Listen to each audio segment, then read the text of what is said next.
Growing up with my older sister Rachel was an exercise in patience. She was the queen of pranks, and I was her favorite target. Whether it was hiding my homework, swapping my shampoo with dish soap, or the infamous plastic wrap on the toilet seat prank, Rachel always found new ways to torment me. But one day she went too far. I had just gotten a new pair of white sneakers, the ones I had saved up for months to buy. I was so proud of them, and Rachel knew it. That morning, I found them in the backyard, completely splattered with neon paint. It was her artistic contribution, as she put it.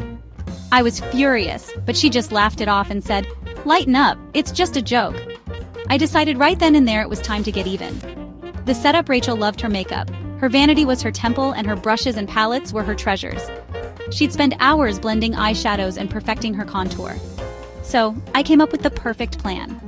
I ordered a small packet of ultra-fine glitter, the kind that sticks to everything, and waited for the right moment.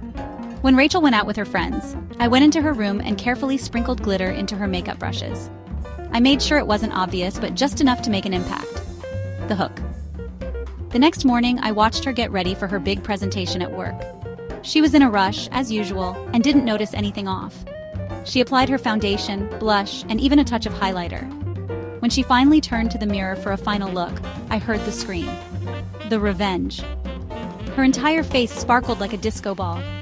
The ultra-fine glitter was everywhere, on her cheeks, her forehead, even her neck. She tried wiping it off, but that only made it worse. In her panic, she grabbed more brushes, unknowingly adding even more glitter to her face. By the time she realized what had happened, she was running late. She had no choice but to show up to work looking like she was headed to a rave instead of a boardroom. When she came home that evening, she glared at me with an intensity that could have melted steel. "You did this, didn't you?" she growled. I just smiled and said, "Lighten up, it's just a joke." Rachel didn't prank me for months after that. Turns out, glitter really is the gift that keeps on giving.